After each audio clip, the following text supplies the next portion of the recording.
Rema hari ini, Mazmur 139 ayat 23 sampai 24. Selidiki aku ya Allah, kenallah hatiku, ujilah aku dan kenallah pikiran-pikiranku. Lihatlah apakah jalanku serong, dan tuntunlah aku di jalan yang kekal.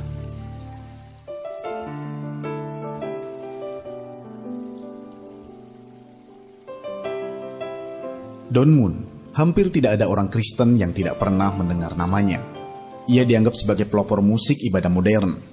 Pada usia 12 tahun, ia menggarisbawahi sebuah ayat pada Mazmur 27 ayat yang keempat. Satu hal telah kuminta kepada Tuhan, itulah yang kuingini, diam di rumah Tuhan seumur hidupku, menyaksikan kemurahan Tuhan dan menikmati baitnya. Selama 3 dekade, ayat ini menjadi dasar pelayanannya. Ia percaya bahwa Tuhan akan menunjukkan jalan kepadanya. Don Moon pun meyakini kesuksesan pelayanannya tidak terlepas dari pertolongan Tuhan. Selain doa-doa dan ayat-ayat firman Tuhan yang ditulisnya menjadi lagu penyembahan, beberapa lagunya seperti God Will Make a Way dan I Will Sing terinspirasi dari pengalaman kehidupannya sendiri dengan Tuhan. Kisah Don Moon tidak berbeda jauh dengan Daud, pemazmur yang begitu disenangi Tuhan. Daud adalah pribadi yang mengenal Tuhan dan terus berusaha untuk mengenal Tuhan lebih dalam lagi, sehingga hidupnya mengalami banyak pengalaman bersama Tuhan. Tidak heran jika beberapa pasal di Mazmur yang kita kenal adalah berdasarkan pengalaman pribadinya bersama Tuhan, sehingga menjadi kesaksian akan kehebatan Tuhan yang begitu luar biasa dalam hidup Daud. Kehidupan mereka mengajarkan kita untuk berusaha mengenal Tuhan secara mendalam melalui firman dan pengalaman pribadi kita bersamanya. Itu bisa didapatkan dengan belajar lewat firman Tuhan, menggali lebih dalam setiap kebenarannya, serta merenungkannya siang dan malam. Semakin kita mengenal hati dan kebaikan Tuhan, hati kita pun akan dilimpahi dengan pujian yang tulus kepadanya.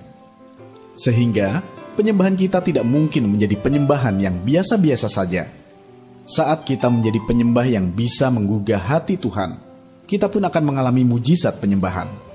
Kehidupan kita akan menjadi kesaksian, bukan hanya untuk kita sendiri, tetapi juga menguatkan orang-orang yang kita kenal. Bagaimana cara Anda membangun pengenalan akan Tuhan yang mendalam selama ini?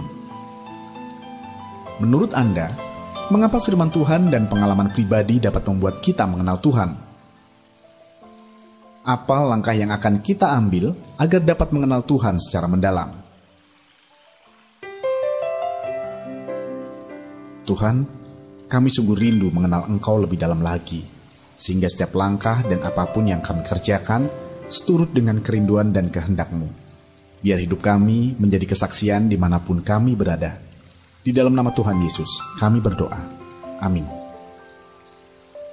Kenali Tuhan secara mendalam melalui pendalaman firman Tuhan dan pengalaman pribadi berjalan bersama Tuhan.